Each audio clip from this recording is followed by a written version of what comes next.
साथियों, कर्मचारी चयन बोर्ड की वो भर्तियां जिनका परिणाम जारी होना है, चाहे वो जूनियर अकाउंटेंट का 15 गुना का परिणाम हो, चाहे वन रक्षक का हो, चाहे अध्यापक भर्ती लेवल 1 और 2 की एक और सूची हो, चाहे वो रेडियोग्राफर लैब टेक्नीशियन का परिणाम हो।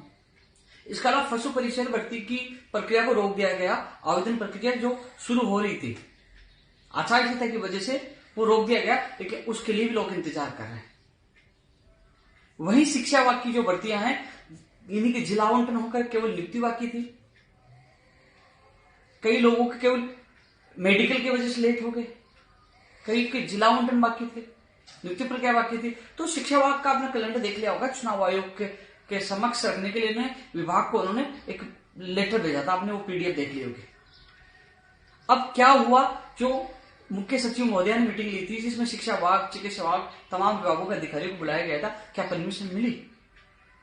कर्मचारी चयन बोर्ड इन भर्तियों का परिणाम क्यों नहीं जारी कर पा रहा है?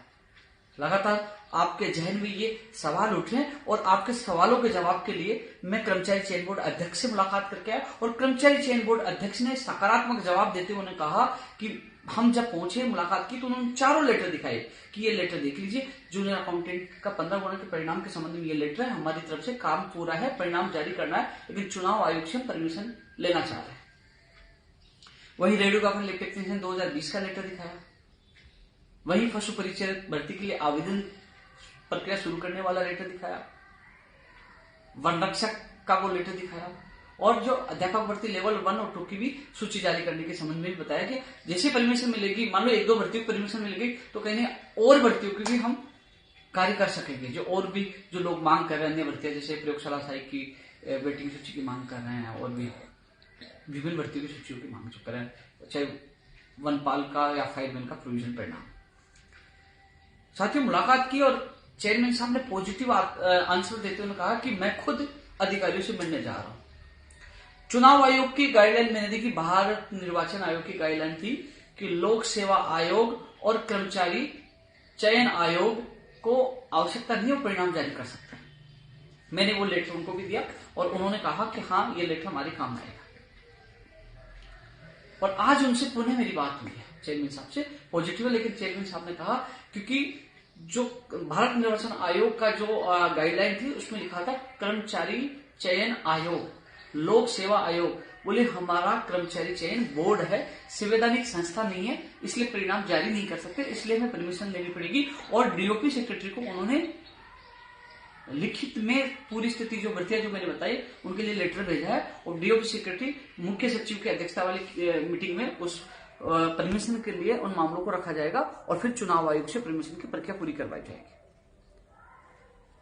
क्योंकि अब मुझे पता चला कि केवल आरपीएससी संवैधानिक संस्था है, कर्मचारी चयन बोर्ड संवैधानिक संस्था नहीं है, केवल ये बोर्ड है, आयोग नहीं है, ये अधिकारियों ने बताया। ऐसे में अब जो इंतजार कर रहे थे, जो 15 गुना के परिणाम जूनियर अकाउंटेंट का इंतजार, उनके एक अभ्यर्थी को साथ लेके था। मैंने वो भी कहा कि चेयरमैन साहब आपने 9 तारीख को आता कि हमने काम शुरू करवा दी। मैंने उनके सामने पूछा है ये बात, मैंने हमेशा बात रखी, वो उन्होंने स्वीकारी, हाँ, लेकिन उन्होंने लेटर भी दिखा दिया कि तैयार है लेकिन हम परमिशन मांग रहे हैं। वही वन रक्षक और तमाम जो भर्तियों की मैं चर्चा कर रहा हूं, उन्होंने लेटर भी दिखाया। और अभी चेयरमैन साहब से मैंने निवेदन किया तो चेयरमैन साहब ने कहा कि उन्होंने डीओपी सेक्रेटरी से निवेदन किया कि चुनाव आयोग से जल्द परमिशन दिलाई, क्यों डीओपी सेक्रेटरी से ये फाइल मुख्य सचिव महोदया की जाएगी और वहां से चुनाव आयोग में जाएगी, फिर परमिशन मिलेगी। उसके बाद जूनियर अकाउंटेंट का 15 गुना का परिणाम, एलटीआरटी 2020 की सूची, अध्यापक भर्ती लेवल 1 और 2 की सूची, वन रक्षक का परिणाम और अन्य जो बता रहे हैं पशु परिचय के लिए आवेदन के लिए अनुमति मांगी है। पशु परिचय भर्ती की जो अभ्यर्थी है उनको घबराने की आवश्यकता नहीं है। आचार संहिता की वजह से ये जरूर प्रक्रिया लेट हुई, लेकिन दोबारा से आवेदन प्रक्रिया शुरू होगी, भर्ती होगी। कुछ लोग ये कह रहे थे कि आचार संहिता में भर्तियां प्रभावित नहीं होती। अब देख लीजिए कैसे प्रभावित होती है। आपने देखा राजस्थान पुलिस कांस्टेबल के जो उनके जो शारीरिक दक्षता की तिथि थी फिजिकल की, वो कैंसिल कर दी गई। आपने देखा होगा कि 1-2 भर्तियों को स्थगित कर दिया गया। तो चुनाव आयोग में प्रभावित होते हैं जिनके अंतिम प्रक्रिया थी उनकी परमिशन मिलती है। जैसे एसआई भर्ती का आपने देखा होगा, एसआई भर्ती में कई लोगों की नियुक्ति मिल चुकी थी, कुछ लोग रहे थे, बहुत पहले उनकी नियुक्ति आदेश जारी हो गए थे, इसलिए परमिशन मिल गई कि साहब पहले की भर्ती है, और कुछ लोग रह गए थे। ऐसे ही जो शिक्षा विभाग की भर्तियों में अधिकतर प्रक्रिया पूरी हो गई है, उस संबंध में जो मीटिंग हुई है उस संबंध में चुनाव आयोग को भेजा गया और उम्मीद करता हूं जल्द चुनाव आयोग से परमिशन मिल जाएगी। जो अभ्यर्थी चाहे फर्स्ट ग्रेड का हो, सेकंड ग्रेड का हो, अध्यापक भर्ती लेवल 1 और 2 का हो, चाहे पीटीआई का हो, चाहे कंप्यूटर अनुदेशक भर्ती का हो। मैं खुद चुनाव आयोग के अधिकारी से मुलाकात करके जल्द से जल्द परमिशन दिलाने की कोशिश करूंगा, जिससे आप लोगों को राहत मिल सके। वहीं कर्मचारी चयन बोर्ड की भर्तियों के लिए मैं प्रयास करूंगा।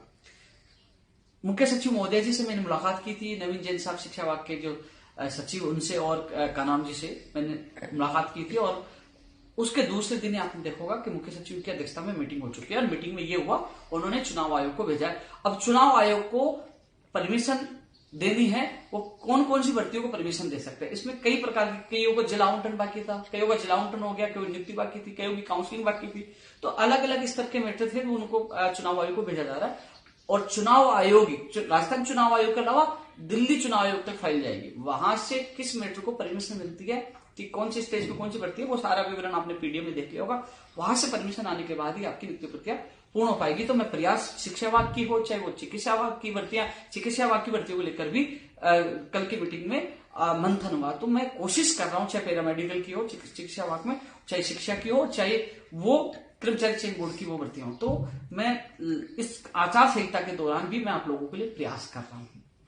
हालांकि आपको पता है कि दिसंबर में प्रक्रिया शुरू हो जाएगी, लेकिन मेरे से जितना प्रयास हुआ मैं अभी भी कर रहा हूं, और ये वीडियो इसलिए डाल रहा हूं, लोगों को कॉल और मैसेज आ रहे हैं, तो मैं आप लोगों को वास्तविक स्थिति से इसलिए अवगत कर रहा हूं। चेयरमैन साहब से भी थोड़ी देर बाद पहले बात हुई थी, तो उन्होंने कहा कि वो संवैधानिक संस्था नहीं है, चुनाव आयोग से परमिशन लेनी पड़ेगी, क्योंकि आयोग कर्मचारी चयन आयोग संवैधानिक संस्था होती है, कर्मचारी चयन बोर्ड संवैधानिक संस्था नहीं है, आरपीएस संवैधानिक संस्था है। यह अधिकारियों से आज मुझे बात करने के बाद पता चला। तो ऐसे में वो परमिशन की प्रक्रिया उन्होंने शुरू कर दिया, डीओपी से जाएगी, मुख्य सचिव साहब की अध्यक्षता मीटिंग होगी, फिर चुनाव आयोग में, फिर परमिशन के बाद ये परिणाम जारी होगी। जो जूनियर अकाउंटेंट के बार बार फोन कर रहे थे, आपका साथी गए थे, पूरा परिणाम तैयार है, फिर परमिशन का इंतजार है। अब आप पूछोगे परमिशन कब मिलेगी, वो मुख्य सचिव अध्यक्षता की मीटिंग होगी, फिर चुनाव आयोग जाएगी, दिल्ली तक जाएगी। इसमें कितना समय लगता है वो आप सबको इंतजार करना पड़ेगा। तो जितना प्रयास मुझसे हो रहा, मैं भी इस चुनाव आचार संहिता के दौरान खुद चेयरमैन से मिला हूं, आज बात की है, वहीं शिक्षा विभाग में सचिव से मिला हूं, मुख्य सचिव से मिला हूं, फिर भी मैं प्रयास कर रहा हूं, शिक्षा हो, चिकित्सा हो, कर्मचारी चयन बोर्ड हो, और आरपीसी के अधिकारियों से भी फर्स्ट ग्रेड हिंदी का और होम साइंस का और सेकंड ग्रेड का परिणाम, सेकंड ग्रेड पीटीआई का, संस्कृत शिक्षा विभाग सेकंड ग्रेड, मैं उन परिणामों के लिए भी मैंने निवेदन किया कि जल्द से जल्द उनका परिणाम जारी हो। जितनी मदद मुझसे हो रही है, अभी भी मैं चुनाव आचार संहिता के द्वारा आप लोगों की पूरी मदद कर पा रहा हूँ। धन्यवाद। फिर आप लोगों से एक और वीडियो में मुलाकात होगी।